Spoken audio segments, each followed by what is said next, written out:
Wealth creation, it's a behavior. Well, what that means is that your habits can either build your wealth or keep you broke. So in this video, I want to talk about the 5 habits to avoid, because if you don't avoid them, they're going to keep you broke. Let's fix it. Welcome to this episode of the Affluent Entrepreneur Show, and I'll see you in the episode.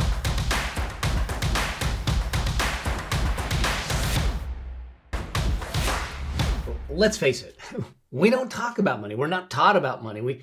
We simply figure out our habits and our understanding of money through observation, unless we take specific classes, unless we read specific books, unless you're listening to a show or watching a program like mine where we're specifically and intentionally trying to learn it. And he says, but the problem is that anything that's achieved in life has been through intentional action and not coincidental happenstance without intention, okay?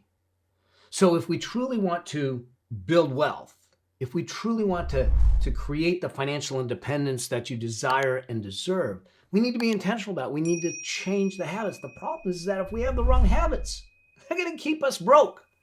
So in this video, let's talk about the 5 habits I want you to avoid, because these 5 habits will keep you broke.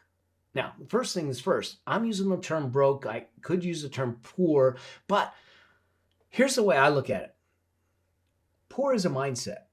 If I look at it and I have a poor mindset and a sense of lack, that's a mindset issue. Broke, it's a money set. That's a bank account issue.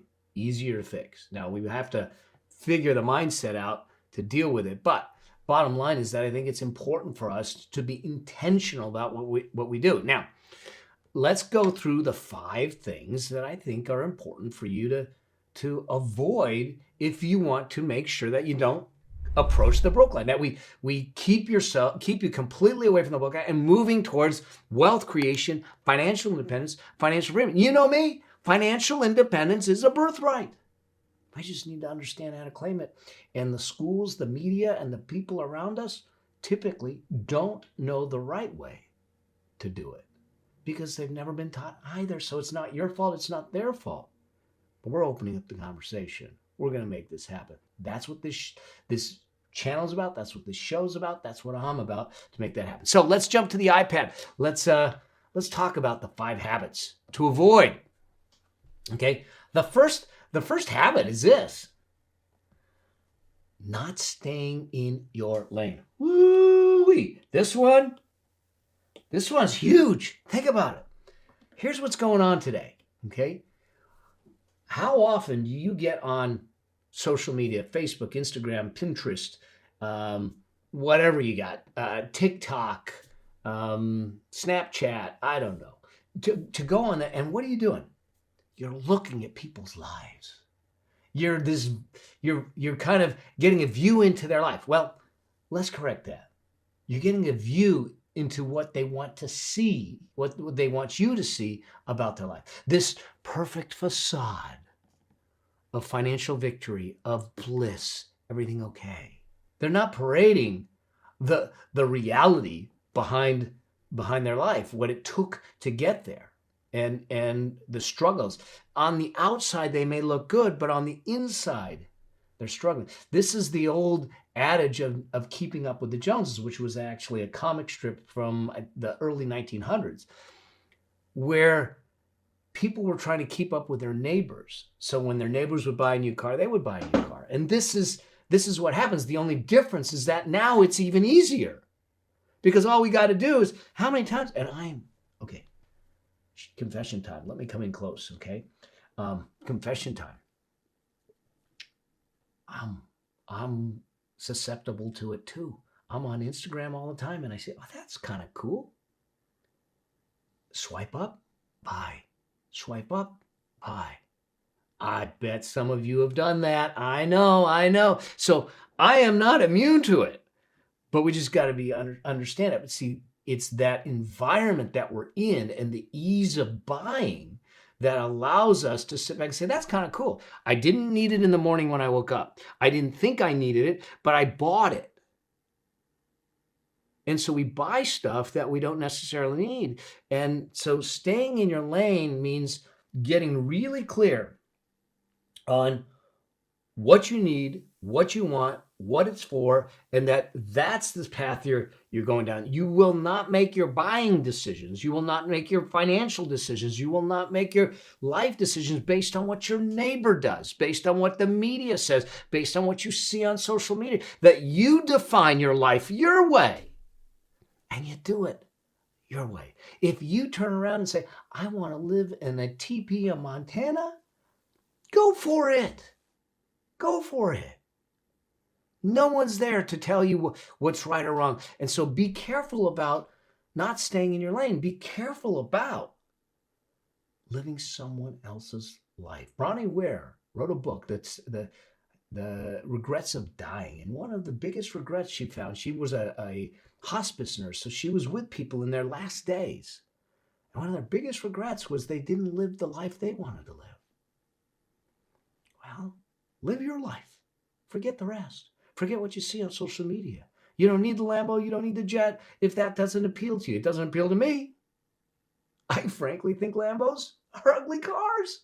Okay? So live and stay in your lane. Number 2 habit that I want you to avoid is to not play the payment game. Avoid the payment game like a plague. Okay?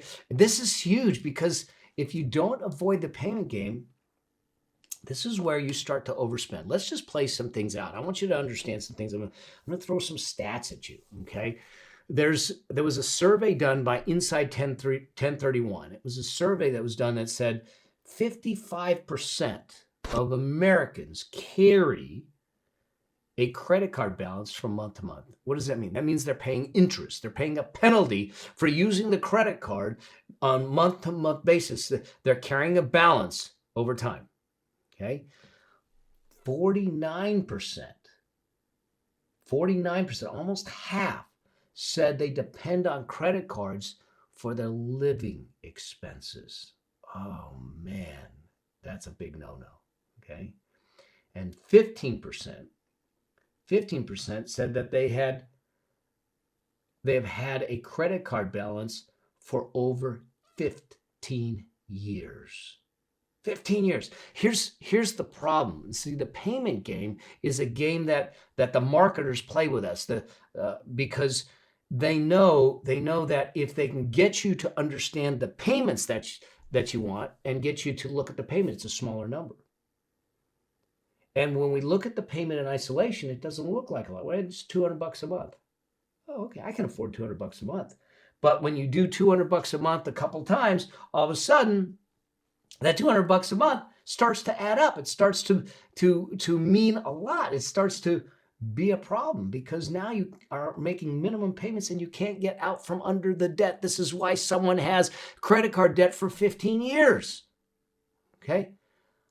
Let's look at what happens with this payment game. So I'm going to do some math for you. Let's assume we're going to pick on big screen TVs. Okay, so let's assume that you're going to buy a big screen TV for $2,500. Okay, but you're going to put it on a credit card. So you're going to put it on a credit card, and the credit card is going to be at 18%.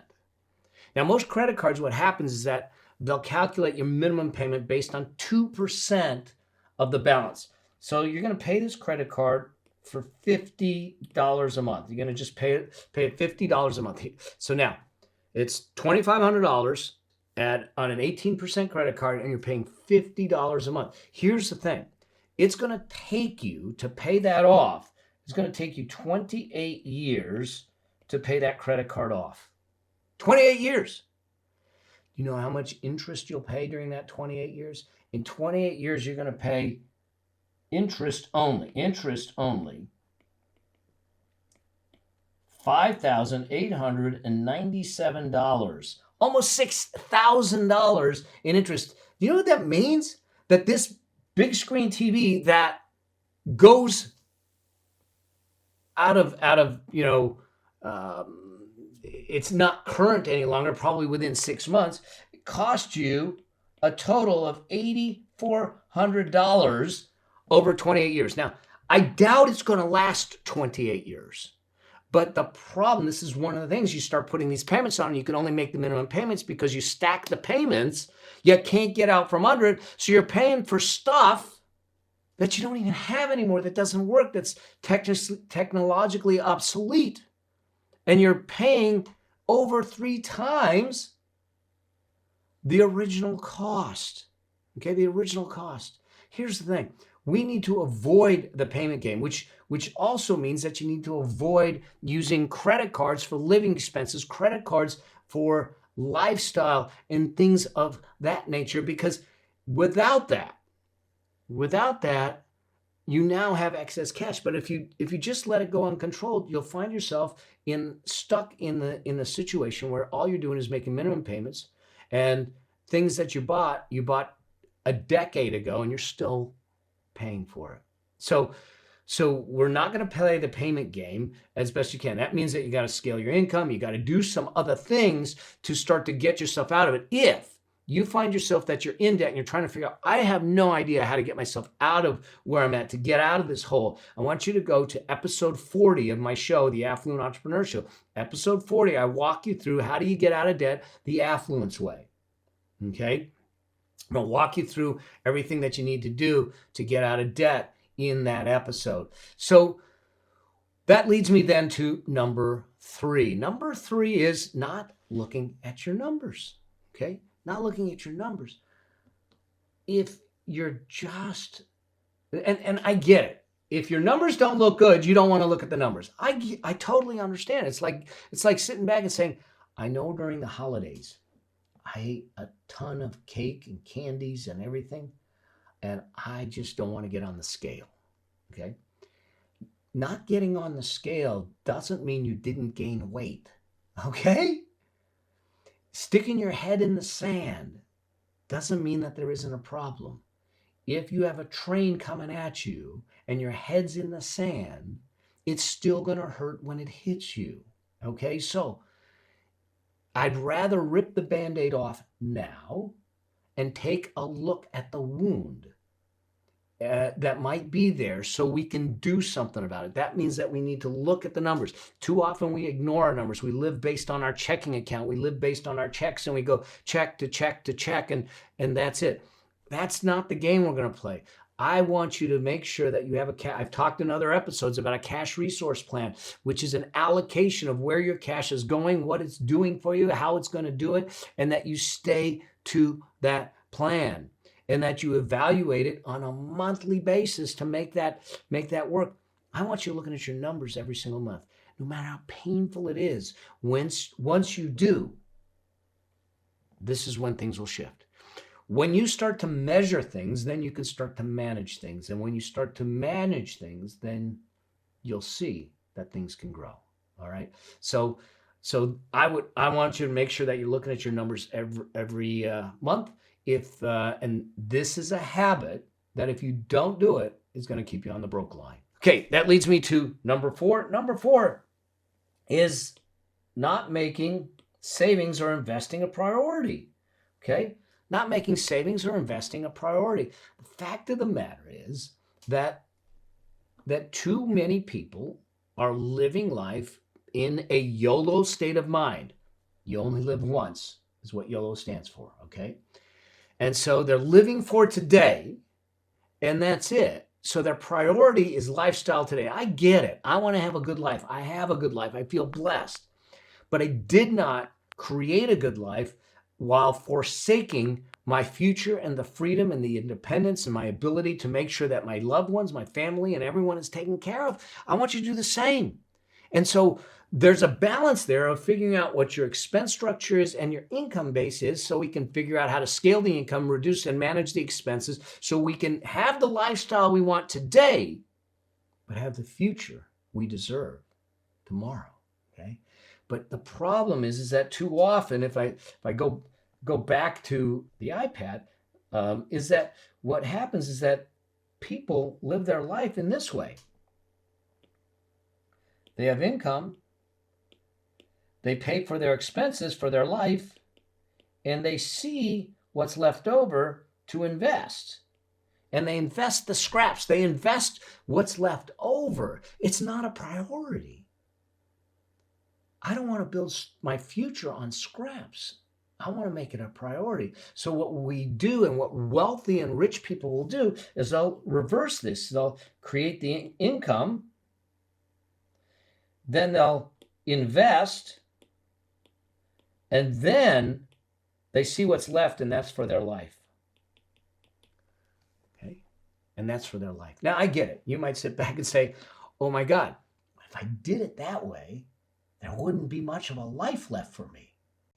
Maybe that's the leverage we need to change things. Maybe that's the leverage we need to look for other ways to live, to scale our income, to increase our income, to find other sources of income. Maybe it's the leverage we need to look at how we're living our lives, the expenses, the outgoes, and things like that. Maybe that's what we need to start to look at things in a different way, to start to make investing a priority and savings a priority, so you have the liquidity, you have the machine that's being built as a money machine to make a difference in your financial future while giving you the lifestyle you want. But not making savings and investing a priority will keep you on the broke line. Now, you may live high on the hog during these years that you're currently living in the YOLO mentality, but when you get to those latter years, they're not just going to take care of themselves. It's on you. And if we're not focused on doing something about that, what do you do then? I don't think we want to move it back in with our kids, and I don't think they want us there either. So that's number 4. Let's move to number 5, is living in your past money stories. Oh man, this one's a big one too. Look, I am not exempt, like I said, from screwing things up, making bad money decisions, making bad investments, spending money where I shouldn't have spent, swiping up and buying stuff I shouldn't have bought, all those things. The question is, what am I telling myself as a story around that? If I made a bad investment, or I did something and went to the wrong company, and I didn't like the job, and I squandered our savings, any of those things. Now, those things can happen, but you don't have to keep reliving them each and every day of your future. You're not doomed, right? I think about your money stories as the wake of a boat. And if you think about this, the wake of the boat tells us where we came from. It's not the rudder. It's not steering the boat. It's not telling us where we're going. The rudder of the boat is your current mindset, your current action set, your current mentality, your current strategy, your current perspective. But too often, we are raised in an environment where we don't talk about money. We're raised in a potential environment where people with money are seen as greedy, bad, evil. We say that making money is not easy. It doesn't grow on trees. All those things. And all those things we take in. And we create a story, an interpretation in our mind.